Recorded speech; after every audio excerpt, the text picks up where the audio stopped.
Hi folks, it's Moz here, and on the workbench today I have the brand new tooled Airfix Bristol Bulldog Mark II in 1/48 scale, and we're going to unbox it and review what you get inside the box.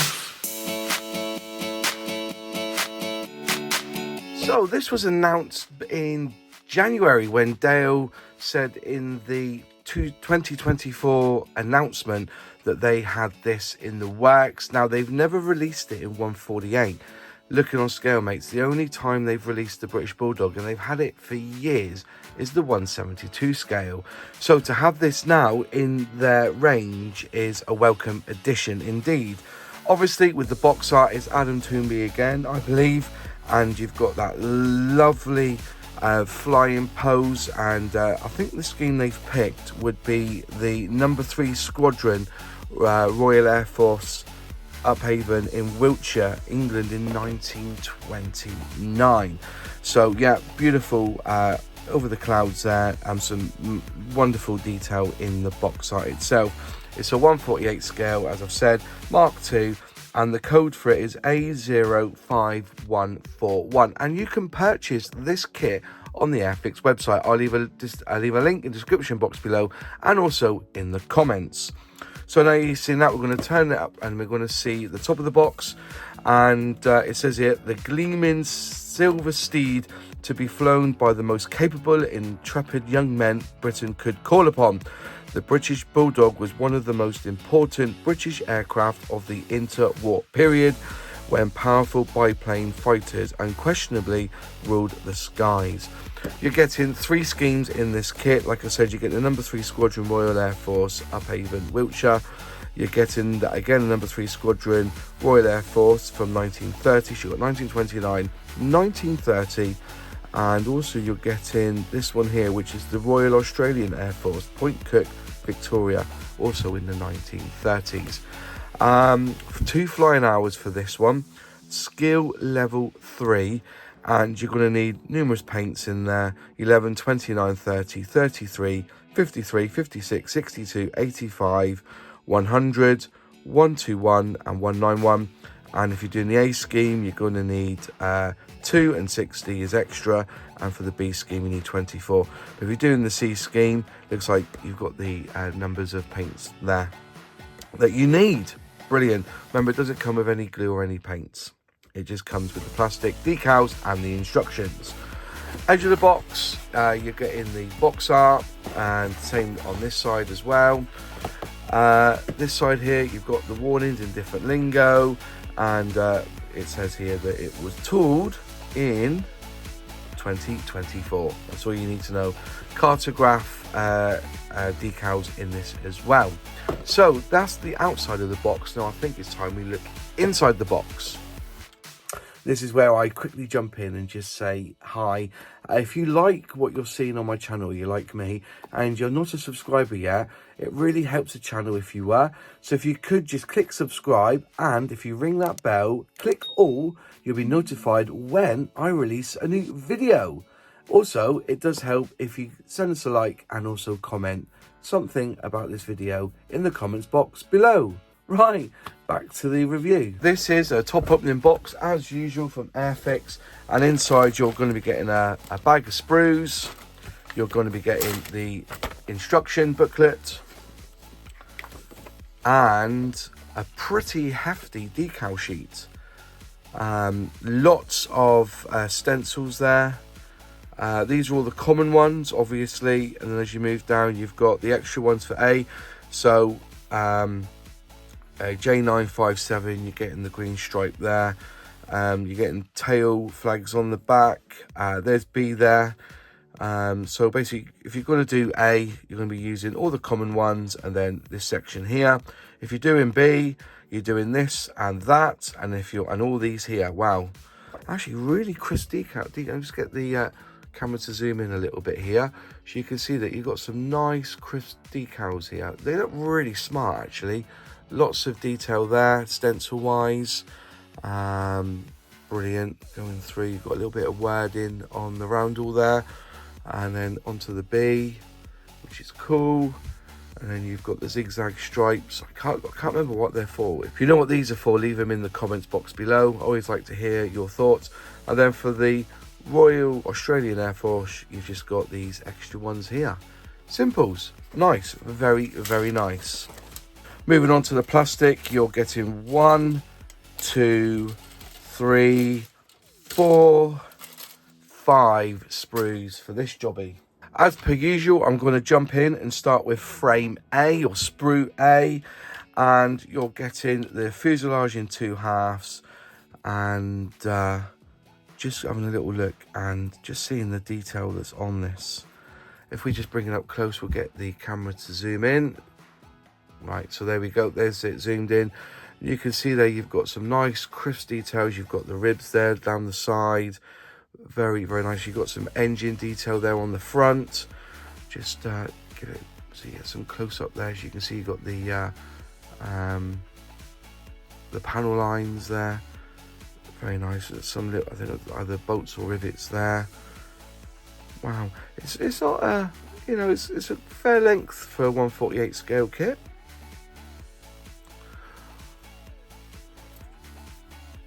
Getting closer so you can see the stands there. There you go.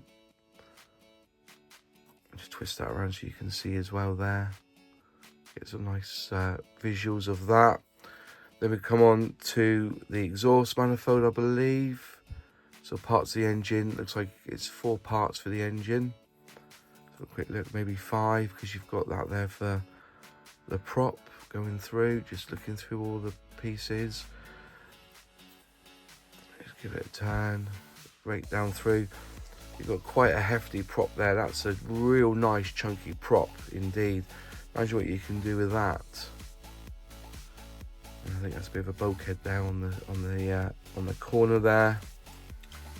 They've got some exhaust bits there, I believe. I think that's some exhaust bits.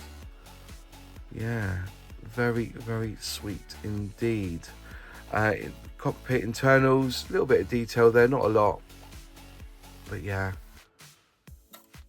and I think the beauty of Airfix now is that they try and make sure that the injection pin marks are not really seen. Yeah, let's just see the tail there. Sweet, very sweet.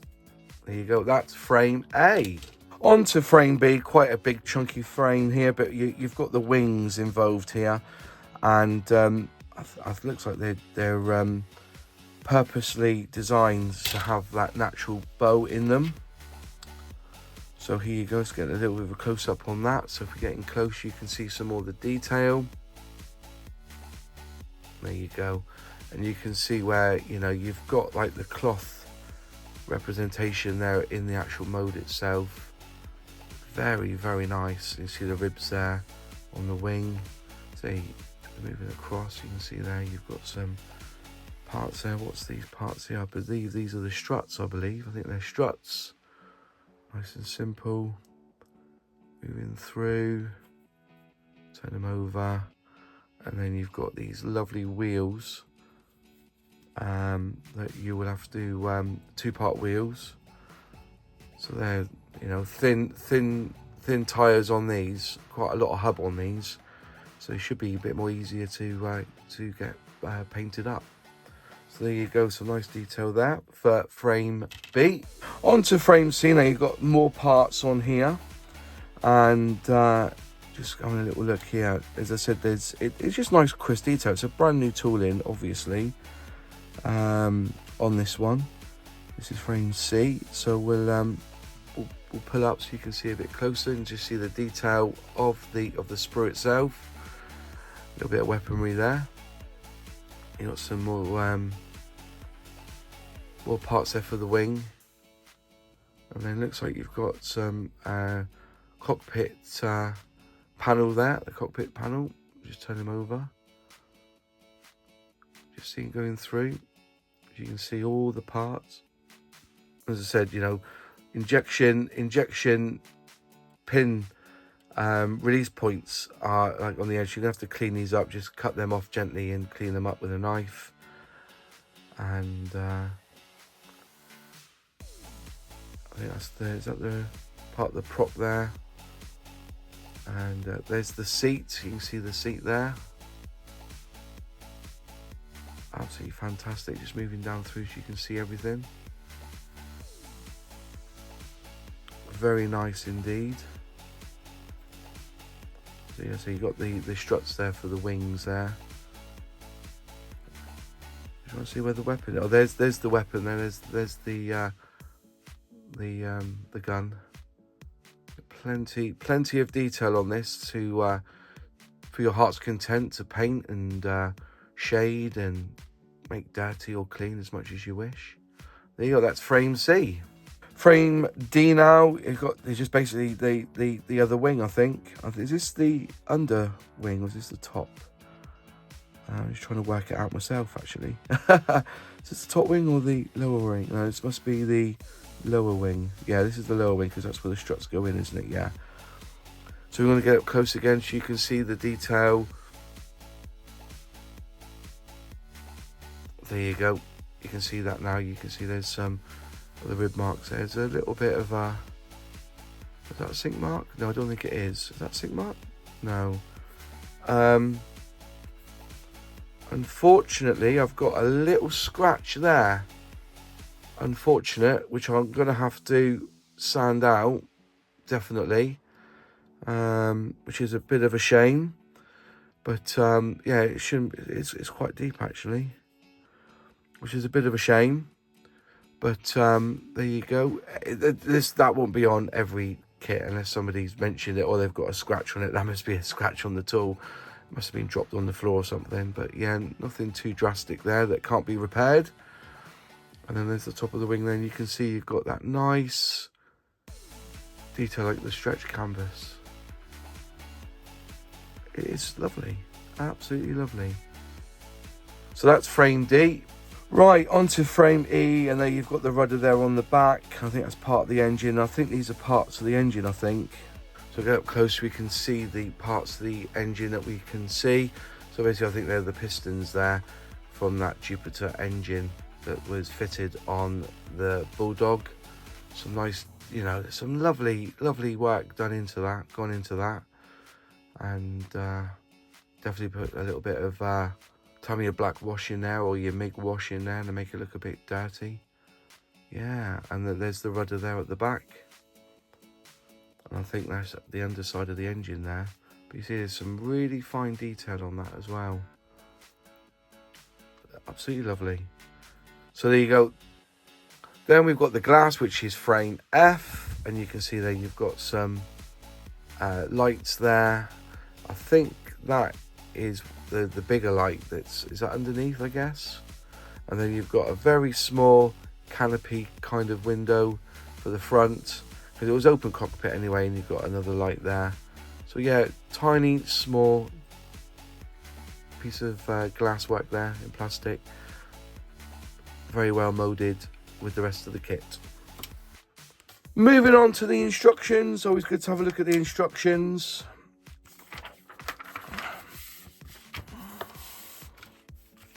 I should read the instructions before I go looking at the plastic, really, but hey ho. So you're starting off again with every Airfix kit. You start off with the cockpit, and then you're putting the seat together, and then the control stick, and then you've got some foot pedals there, and then you're putting on some sort of bulk on the back. More pedals there, I think.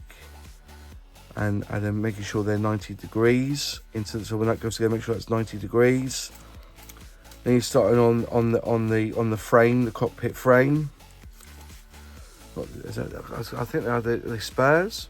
If you can let me know in the comments what they're called. Onto the bulkhead, and then you're putting in the instrument panel in the front. And you're adding parts here. I don't know what they are, to be fair, but it looks like they go in that way, in between. So you have to look at that carefully when you put that together. Then you, so again, it's sub-assemblies again, which is what I love about Airfix kit. So once you've done that sub-assembly, then you put that onto the side of the fuselage, added some parts there, and then you put the whole of the fuselage together. Note the DP generator provided power for the wireless radio equipment. It was removable and is therefore not always seen fitted to the aircraft. So the DP generator, them parts there. So you have a choice really on what you put in. But you have to drill those holes out if you want to put them in. Then you got that panel to go underneath the engine there. Then you put in the wings together for the underneath, and that goes into position. Moving through, make sure that the tail is straight, not adjusted. Then you're putting on the stern, and then part of the rudder on the top. Then you start with putting the engine together, which I suppose they're showing off the pistons, I guess. They part the pistons or the intakes. And then you got some, is that exhaust or is that guns? I can't see really. Moving through, then you're starting to build up the supports there for the wing onto the fuselage on both sides, and then you put in the DP, which is like a little prop there. Right, turning that over again. More struts there for the wing. With more struts here on the wing, on the underside, and it's saying to file them off. I believe is that to remove them parts. Let's have a quick look again. Yeah, remove by filing. So you've got to remove these little nubs out by filing, which is good. And then you're putting the top wing together, putting on the ailerons, and then more struts there.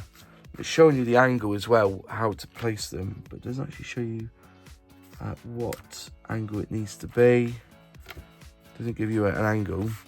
And then they go down, and then basically you're putting the aeroplane upside down, the fuselage upside down, and the bottom wing, and then they attach there. It's quite a simple way of doing it, I guess.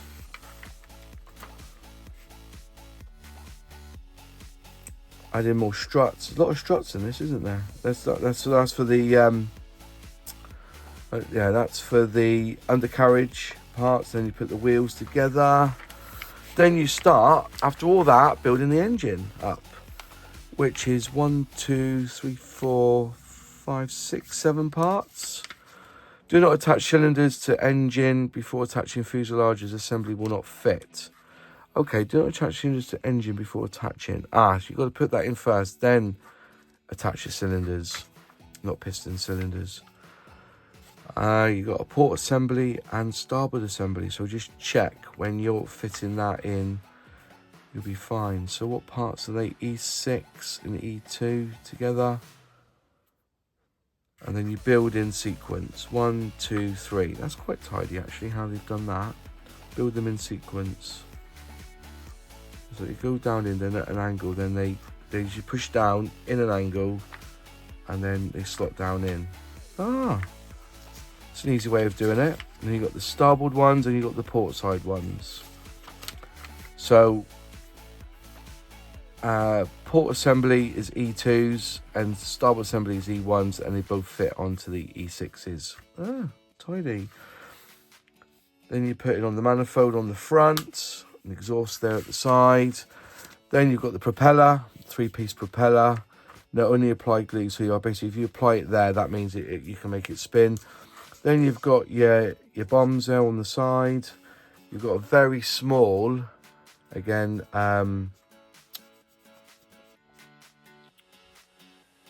piece of glass to go on the front.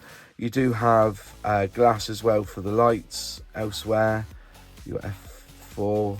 Is that a light? Yeah. So yeah, very nice indeed. And then note for experienced models, you may want to add them to the model. This is all the rigging, and yeah, I don't do well with rigging. I think that's why I don't do many boats. I've not done any boat because of rigging, but I may have a crack at this one to do the rigging. For experienced modelers, you may wish to add them to the model. The positions of many bracing models of control cables are indicated in the following steps: 67 to 74 on pages 11 to 13. So this is all about the rigging. This is all about the rigging. Got 2 little bits of rigging there. Wow, lots of rigging to do.